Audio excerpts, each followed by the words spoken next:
કુંભ રાશિ, સાવધાન રહો. વાસ્તવિક મહાયુદ્ધ શરૂ થવાનું છે. આ ઓગસ્ટ મહિનો તમારી રાશિના સ્વામી શનિ પર આધારિત છે અને રાહુ, જે તમારા લગ્નમાં બેઠો છે, તે હવે તમને અવિશ્વસનીય લાભ આપવા માટે તૈયાર છે. બીજા ભાવમાં બેઠો શનિ તમારી રાશિનો સ્વામી છે. તે તમારો સ્વામી છે અને તમારી સમસ્યાઓનું નિરાકરણ લાવશે. કુંભ રાશિ, અમે જાણીએ છીએ કે તમે છેલ્લા કેટલાક સમયથી તમારા મન પર બોજ અનુભવી રહ્યા છો. તમે તમારા હૃદયના ભારેપણું અને તમારા આત્માના ગૂંગળામણને કોઈને વ્યક્ત કરવામાં અસમર્થ છો. તમે તમારા જીવનમાં ઘણો સંઘર્ષ કર્યો છે. તમે જે કંઈ પ્રાપ્ત કર્યું છે તેની સંપૂર્ણ કિંમત તમે ચૂકવી છે. કોઈએ તમારા પર કોઈ ઉપકાર કર્યો નથી. તમે લોકો પર અસંખ્ય ઉપકાર કર્યા છે. તમે અસંખ્ય લોકો માટે બધું બરાબર કર્યું છે. વાસ્તવમાં તમે બીજાઓ માટે ખૂબ ભાગ્યશાળી છો. તમે જેને સ્પર્શ કર્યો, જેને તમે માર્ગદર્શન આપ્યું, તે સફળતાની સીડી ચઢી ગયો અને તમને પાછળ છોડીને આગળ વધ્યો. પરંતુ હવે ચિંતા કરશો નહીં. મહામાઈ તમારી સાથે છે. બાબા ભોલેનાથ તમારી સાથે છે. શ્રાવણનો આ પવિત્ર મહિનો શરૂ થઈ રહ્યો છે અને તેથી તમારા ભાગ્યમાં ઉદયની શરૂઆત પણ થઈ રહી છે. ઘણા શુભ ગ્રહોના સંયોજનોને કારણે સૌથી મુશ્કેલ કાર્યો પણ ઉકેલાઈ જશે. ચાલો શુક્રથી શરૂઆત કરીએ, જે 1 ઓગસ્ટના રોજ તમારા 8મા ભાવમાં ગોચર કરશે. 8મા ભાવમાં શુક્ર અત્યંત શક્તિશાળી, અત્યંત ફળદાયી અને ખૂબ જ ફળદાયી છે. મંગળની વાત કરીએ તો મંગળ અને બુધ 2 ઓગસ્ટના રોજ એક યુતિ બનાવશે, જે સતત ગ્રહોના પરિવર્તનને ચિહ્નિત કરશે.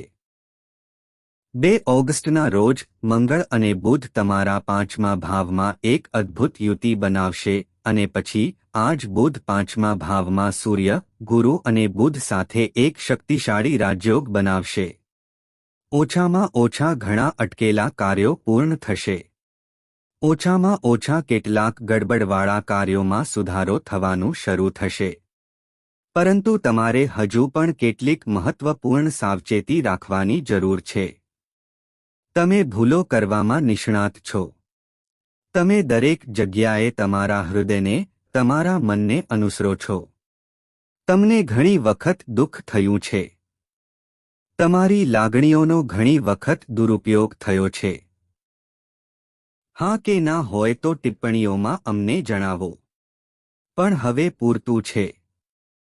હવે તમારે હોશિયાર બનવું પડશે. હોશિયાર બનો અને તમારે તમારા માટે હોશિયાર બનવું પડશે. કોઈને દુઃખ ન પહોંચાડવા માટે. તમારા માટે હોશિયાર બનો. તમારી પોતાની ખુશી માટે, તમારા પ્રિયજનો માટે હોશિયાર બનો. કુંભ રાશિવાળા, આ કાર્યક્રમ તમારા માટે ખૂબ જ મહત્વપૂર્ણ છે કારણ કે તમે હજુ સુધી સાડે સતીથી મુક્ત થયા નથી.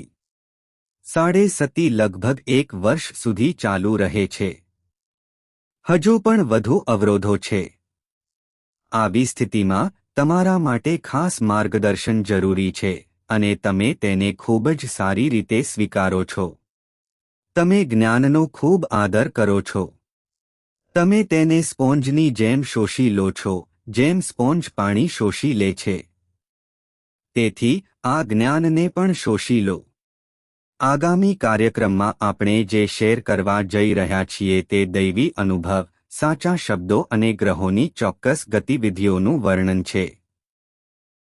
તમને આવું જ્ઞાન બીજે ક્યાંય મળશે નહીં. તો મહામાઈ પ્રત્યે કૃતજ્ઞતા વ્યક્ત કરો કારણ કે તેમની કૃપાથી જ આ જ્ઞાન તમારી પાસે આવ્યું છે. માઈ પ્રત્યે કૃતજ્ઞતા વ્યક્ત કરો. સંપૂર્ણ ભક્તિ અને ભાવનાથી ટિપ્પણીઓમાં લખો. જય માં બગલામુખી, મને આશીર્વાદ આપો. હર હર મહાદેવ. જય બાબા ભોલેનાથ. હવે તમારા ભવિષ્યવાણી માર્ગદર્શનને ધ્યાનથી સાંભળો અને અંતે એક મહાન ઉકેલ જે તમારા જીવનના દરેક અવરોધને ક્ષણભરમાં દૂર કરશે. કારણ કે તે ભગવાન શિવ સાથે જોડાયેલ છે. ભગવાન શિવ તમારી રાશિના શાસક છે. ચાલો ધ્યાનથી સાંભળીએ. જય માઈ. મિત્રો, આચાર્ય અમિત જ્યોતિષ અને તંત્ર ક્ષેત્રે એક પ્રખ્યાત નામ છે. પૂજ્ય ગુરુદેવના આધ્યાત્મિક વ્યવહાર અને જ્યોતિષીય અનુભવો અત્યંત દિવ્ય છે. હા, પૂજ્ય ગુરુદેવે દરેક જન્માક્ષરનું વિશ્લેષણ કર્યું છે અને સચોટ ઉકેલો આપ્યા છે અને જન્માક્ષર અનુસાર મહામાઈમાં બગલામુખીના વિશેષ આશીર્વાદ આપ્યા છે. તેમના જીવનમાં ચોક્કસપણે સકારાત્મક ફેરફારો થયા છે. સમસ્યા ગમે તેટલી મુશ્કેલ હોય, તેનો ઉકેલ ચોક્કસપણે મળ્યો છે. હવે જો તમે પણ તમારા જીવનમાં કોઈ મોટી સમસ્યા જેમ કે વધતા દેવા, કામ અને વ્યવસાય બંધ થઈ ગયા છે, સંબંધોમાં તણાવ મર્યાદાઓ વટાવી ગયો છે અને તમારું આખું જીવન નકારાત્મકતાથી ભરેલું છે, તો આ યોગ્ય સમય છે કે તમે કોઈ મહાન ગુરુ પાસેથી માર્ગદર્શન મેળવો અને તમારા જીવનમાં રહેલા અંધકારનો અંત લાવો અને દિવ્ય પ્રકાશ તરફ આગળ વધો. વિડિયોમાં આપેલા નંબરોનો તાત્કાલિક સંપર્ક કરો અને પૂજ્ય ગુરુદેવ દ્વારા તમારી જન્માક્ષરનું વિશ્લેષણ અને ઉકેલ કરાવો. વિલંબ કરશો નહીં. તમારા દેવી દેવતાઓના આશીર્વાદથી આ તક તમારી પાસે આવી છે. તેને ચૂકશો નહીં. હમણાં જ કોલ કરો અને ગુરુદેવ પાસેથી માર્ગદર્શન મેળવો. મહામાઈ તમને આશીર્વાદ આપે. આભાર. પહેલા, ચાલો તમારા વલણ અને તમારા ધ્યાન વિશે વાત કરીએ. અત્યારે, તમારું ધ્યાન તમારી સમસ્યાઓથી આગળ હોવું જોઈએ. તે બહાર આવવાનું છે. તમારામાંથી કેટલાક કામ પર સંઘર્ષ કરી રહ્યા છે, તમારી કારકિર્દીમાં સંઘર્ષ કરી રહ્યા છે. કેટલાકને એવી સમસ્યાઓનો સામનો કરવો પડી રહ્યો છે જે તેમણે આમંત્રણ આપ્યું નથી. કૌટુંબિક કટોકટી, દેવાની સમસ્યાઓ અથવા બીમારીનો બોજ. આનો અર્થ એ છે કે આ સમયે કોઈપણ જરૂરી રીતે દૈવી કૃપા દ્વારા અથવા તમારા પોતાના પ્રયત્નો દ્વારા તમે આ મુશ્કેલીઓથી મુક્ત થવા માંગો છો જેથી તમારા જીવનમાં સુખ અને શાંતિ ઉભરી શકે. આ મહિનો તમારા માટે આ કાર્ય પૂર્ણ કરવા માટે ખૂબ જ મહત્વપૂર્ણ રહેશે કારણ કે તે શ્રાવણ મહિનો છે. અને અહીં સૌથી મહત્વની વાત એ છે કે અમે તમને જે ઉકેલો આપીશું તે ખરેખર અદ્ભુત હશે. સંગીત અજમાવી જુઓ. મિત્રો, ધ્યાનથી સાંભળો.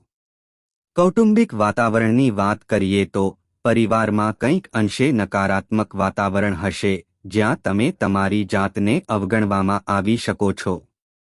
તમારે નાની વસ્તુઓ માટે તમારી ઈચ્છાઓનું બલિદાન આપવું પડી શકે છે અને બીજાની જરૂરિયાતો પૂરી કરવા માટે તમારા ખિસ્સા ખાલી કરવા પડી શકે છે.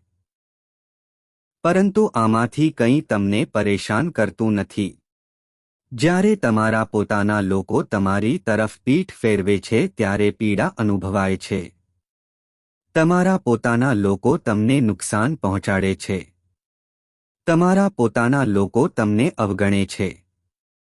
આ તે જગ્યા છે જ્યાં પીડા, સંગીત છે. આત્મબલિદાન અને આત્મબલિદાનમાં તમારા કરતાં શ્રેષ્ઠ કોઈ નથી. ગમે તે હોય, તમારા પરિવારમાં શાંતિ અને સુલેહ શાંતિ જાળવવા માટે તમે મૌન અને શાંત રહેશો. તમે ફક્ત જરૂર પડે ત્યારે જ બોલશો. સૌથી અગત્યનું, તમારું મન અને તમારા વિચારો હાલમાં શાંતિ અને આધ્યાત્મિકતા તરફ વલણ ધરાવે છે. તેથી, તમે ઘણી બાબતોને અવગણશો અને તમારી પાસે જે પણ જીવન સ્વરૂપ છે તેને સ્વીકારશો. તમે તમારી ખામીઓને પણ સ્વીકારશો. તમારી નાણાકીય પરિસ્થિતિની વાત કરીએ તો અત્યારે પૈસા આવી રહ્યા છે, પરંતુ જો તે બંધ થઈ જાય તો તે મોટી વાત છે. પરંતુ તે બંધ થઈ જશે. જ્યારે મંગળ બુધ સાથે ગોચર કરે છે, ત્યારે તમારી પાસે આવા 4 થી 5 દિવસ હશે. મંગળનું ગોચર 2 ઓગસ્ટે છે. ચાલો તમને જણાવી દઈએ કે જ્યારે મંગળ બુધ સાથે ગોચર કરે છે, ત્યારે શાણપણ પ્રયત્નશીલ શક્તિ સાથે જોડાયેલું હોય છે અને શક્તિ અને શાણપણનું જોડાણ બરાબર દેવી લક્ષ્મી અને દેવી સરસ્વતીના જોડાણ જેવું હોય છે. આવી સ્થિતિમાં જો ભગવાન ગણેશ સાથે આવે છે તો કલ્યાણ અદ્ભુત છે. ભગવાન ગણેશ એટલે ધીરજ. ભગવાન ગણેશ જીવનના અનુભવોનું પ્રતિનિધિત્વ કરે છે.